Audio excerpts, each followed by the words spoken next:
It is postcast after the Utah Jazz win their 5th straight, coming from behind again to do it. Clutch play rules the day. Great offensive ball movement, and we'll be talking about it all on postcast.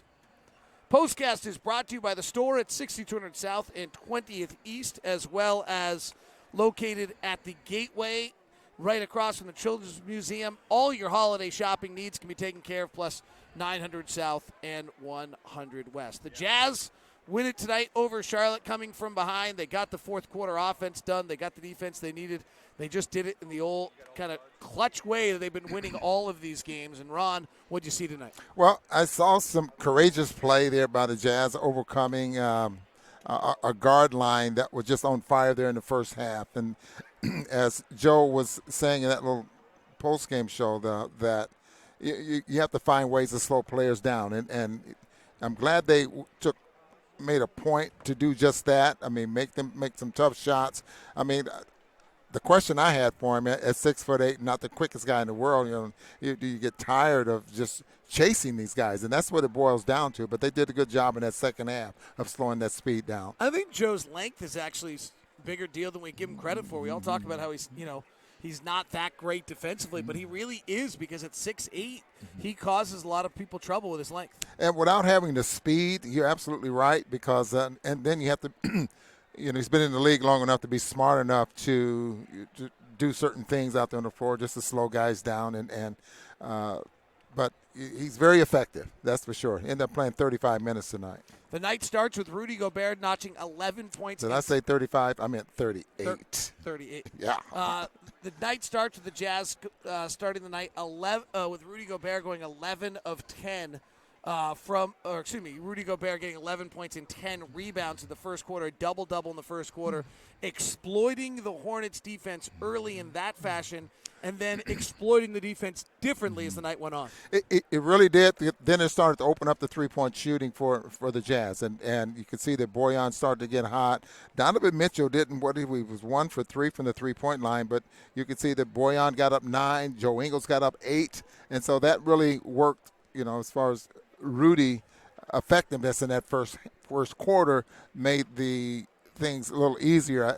Won't say easy, that's probably the wrong word, but things happened for Bojan, Donovan, and Joe Ingles in the second half.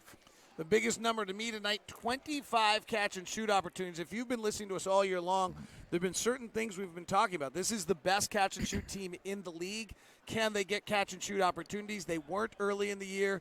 We're beginning to see them get more and more. There's certain ways you can and can't play this defense, frankly, and anyone who tries to trap the ball with us ends up getting exploited, and we did it again. But 25 catch-and-shoot opportunities is a ton, and to me, and they made 15, which is even better. But this team I could run down the numbers.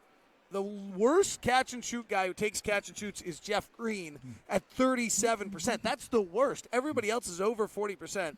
Emmanuel Moutier's at 25%, but he doesn't take them. He usually drives. Yeah. So if you start letting the Jazz get these looks, or if the Jazz start getting these looks, they become potent. Yeah, and that's the nature of this offense. I mean, what they'd like to have. Just good ball movement would create something like that. I know I was listening to the head coach of the Hornets before the ball game. That's something he would like to create, even though he has these players and Rozier and Graham that shoot off the dribble coming off screens quite a bit. He's saying that he would like to have the ball movement, move the defense from side to side so they can get the same type of shots. All right, let's go to some of our questions. We are live on Locked On Live on Facebook, as well as Twitch and YouTube. We are live on Locked On Sports on Periscope. From Periscope, will the bench play where our starters out come playoff time? Our starters are rolling a heavy load right now, 36, 35, 37, 39, 35 minutes tonight. The bench numbers, Ed Davis was minus 12 in the first half, did not play in the second half.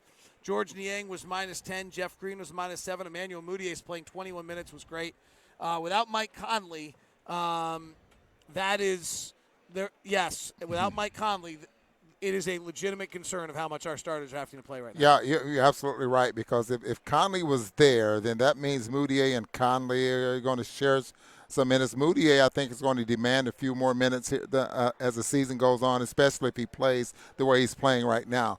But that type of minutes the Jazz can't survive. I mean, all of those guys that played 35 and 36 minutes, they got to take at least 4 or 5 minutes off of those minutes by the end of the year. You know, you'd hope you start blowing some people out as the year goes on, and so that's how you get your 30-minute nights. But if you're getting outscored by 10 or 12 points every time you go to the bench, you can't blow anyone out. Yeah. So then you don't get those blowout minutes. That's the real problem.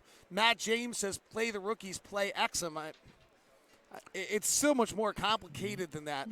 There was a big move by Quinn tonight where he played Tony Bradley in the second half, and Tony played 2 minutes and got 4 fouls, and committed 2 turnovers on offensive fouls. And the problem you have, frankly, is if you're going to sit a 10-year-plus veteran, you have to be right. Yeah. You can't be yo-yoing those kind of guys in and out. So this was a huge opportunity for Tony. I'm not sure he quite, grasped the opportunity. I mean, he only played 2 minutes and 54 seconds, but he also committed 5 fouls. So that's a little tough. Well, hopefully it will continue to get a shot at this. He's worked very, very hard. You would like to think that he deserves a shot. And not just 1 game or 2 games, maybe a stretch of 10 games or something like that to see if he improves. And because you're out there trying not to make mistakes, and that's when you make mistakes. And you're trying to do some things to help your teammate get open. He picked up the first foul he picked up was a moving screen. It takes time, and he's been working very, very hard. Hopefully he gets a shot at it, though. Interesting enough, he was +4. We'll just take the +4 on out of the bench at this point, frankly.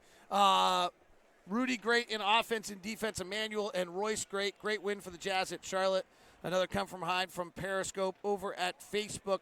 Why are the Jazz so bad? We've won 5 in a row, people. Why are the Jazz so bad in transition? Fast break points tonight at one point was 11-0. It finished out being 15-3.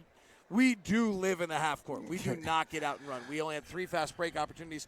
We are the team that plays the least amount of fast break and the most amount of half court. That is something, frankly, as much as we've won 5 in a row, and Rob is right. That's something we've got to swing a little bit the other way. It's amazing. You listen to the pregame coaches and what they're concerned with, and the biggest thing that they're concerned with is the Jazz half-court offense. I mean, and he said that they wanted to be better than the Jazz in the half court. They knew they could run. They knew they had the guards to get up and down the floor, but we need to be better than the Jazz in the half court, and that's awfully difficult to do.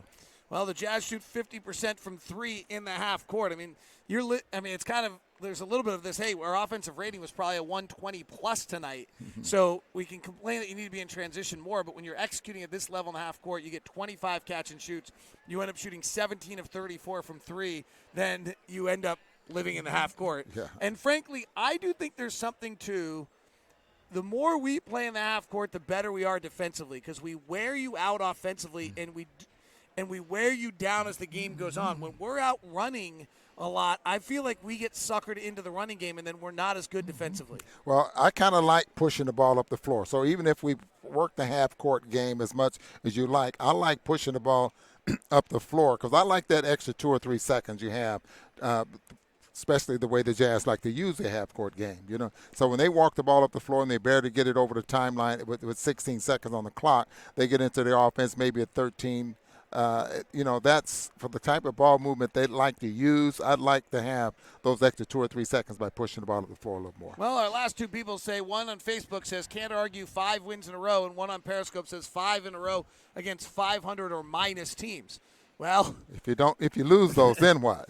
So the Jazz are 18-11 at this point. I think that what you have to look at, I think you can see noticeable signs of them getting better. I don't think you should go say that they're 1 5 in a row and there's nothing wrong, and just decide that nothing needs to be fixed or get better. Yeah. But I also would say you've won 5 in a row. The Lakers, the Clippers, maybe the Rockets and Nuggets are a notch above. We're at that next spot, and we're going to work our way up that ladder. Okay, but the Lakers are what, 20, and they had played up until they lost to Milwaukee. I think they had a very high number of games that they had beaten teams that are 1 to 500. They won their 9 in a row, and everybody went nuts. Every single, every single one of their win streak games was below 500 teams. Yeah. So everybody seemed to be fine with that. You got to win these games, and the Jazz did it. That is POSTCAST. Thanks for tuning in. Have a great night.